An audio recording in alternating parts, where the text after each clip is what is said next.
lines in 3, 2, 1, go! And we are off here for our final qualification match here at Chezy Champs. 60-36 placing 2 Coral on L4, going for the Lollipop Autonomous. Seems they've got that one working. It wasn't working for them earlier today. Getting one last one on L2, but it's going to be the Blue Alliance with a commanding advantage as the drivers take those controls. 16-78, flicking one up into the barge with style. As 2015 world champions popping algae on their side of the field. 44.99, our friends from Colorado, sending another algae up into the barge. Meanwhile, on red, 1671, trying to get lined up with the Wraith, scoring on L1. Nope, make that L4 potentially for the Clovis-based team. 972, trying to put one up inside of the Red Alliance barge as well. Not quite making it as it bounces out towards the Blue Alliance side. Blue Alliance up 107-58. What can the Red Alliance do to try to take that back? 60-36, not moving at the moment. We'll have to see if they can get themselves going here. The Blue Alliance already at a pretty commanding lead, 129-58. The Citrus Circuit's going up to L4 for the Blue Alliance. Very quickly scoring on L2, on L3 and 4 for them. 29-10, the world champions searching for some coral on the ground. Going to go place that on L1. Meanwhile, the Highlanders going to pick up an algae from the ground and send that up into the barge. 176-71. Still in favor of that Blue Alliance. 29-10 going for the trough on the Blue Alliance side. 1671 still going back and forth on their side of the field. 972 doing the same for red. 29-10 scoring on L4 for the Blue Alliance. Highlanders try to get an L1 in as well. Didn't quite make it on. Got a big pile of L1 game pieces on that Blue Alliance Wraith. 203-89 in favor of the Blue Alliance as we near 20 seconds left in this game. As the match draws to a close, that means it's time to climb. We've got the Highlanders getting lined up with a cage on the Blue Alliance side. 60-36 doing the same for red. We've got Highlanders up in the air.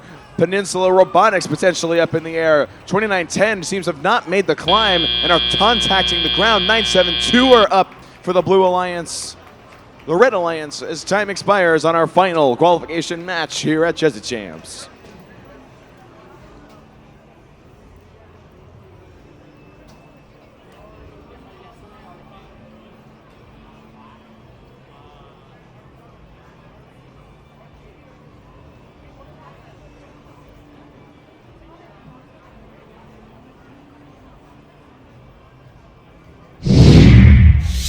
And scores coming up on the big board. It's your Blue Alliance taking this one, 228-126. RSN, what just happened?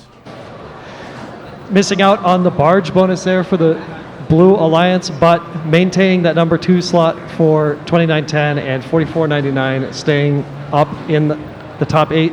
So now we have, just to recap the donut chart here, lots of algae scored. I think the last match, actually. We just love that last match so much. Gotta see it again. So this is what you saw last time, and here's what you saw this time. Compare and contrast. You do the math.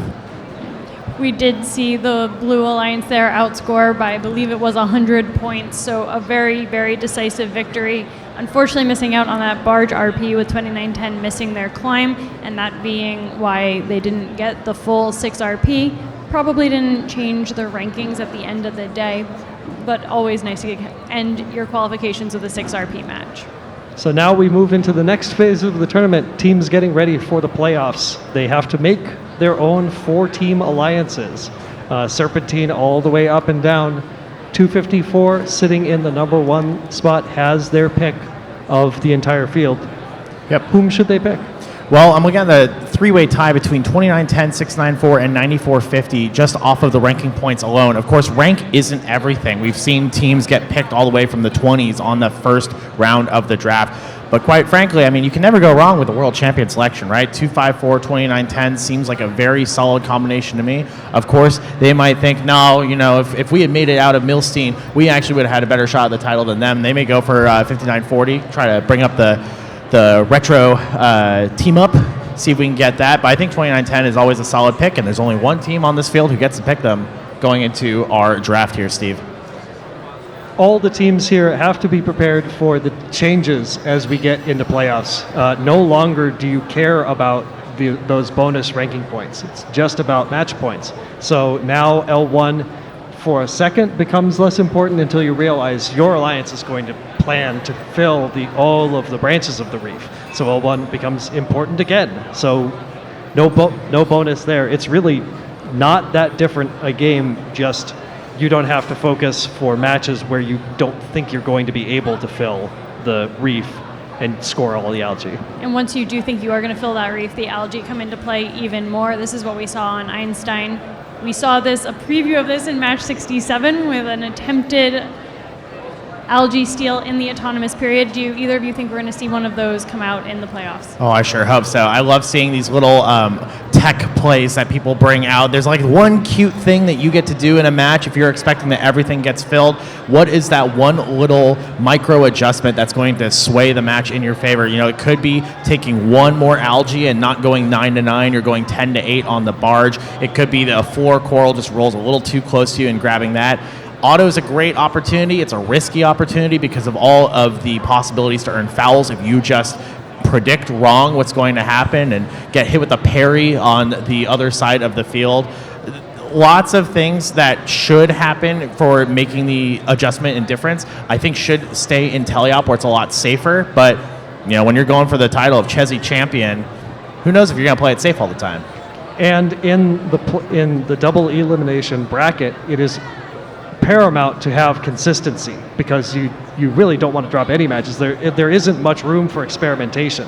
So as much as you'd like to have something that's going to throw your opponents off, probably more important is just making sure that your alliance is totally solid in their plan of how they're just going to score. Because as long as you score enough, your opponent's inconsistencies is your best ticket to the finals and winning the event. Yeah.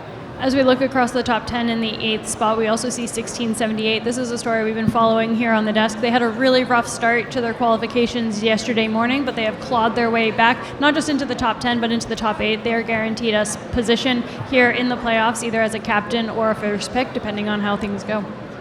Here's something interesting I'm seeing about the top 10 that I'm wondering how this will shake up for a line selection. There's not a whole lot of California, at least not as much as we expect. Teams from all around the United States trying to take over these top spots. So we will not see as much of, I think, the power of friendship, as we've called it, where people find those successful team-ups. You know, they have these histories with other teams. The opportunity for that may not arise, and it's going to come down to these new super teams, super alliances going into playoffs, right? You don't necessarily have the same people. You know, you show up to your regional, you know who you're picking already. You've got the League of Super Friends ready to rock and take number one. This is going to require people to be really on top of the scouting data and find every little point, every little coral that matters. And so we're going to get some unique combinations here, the likes of what you only see at Chezy or World Championships. Well, all the preparation and all the planning comes down to this pivotal moment. All the teams are ready. They've got a plan. Let's see them execute it as they do the alliance selection. We'll send it down to the field so the teams can get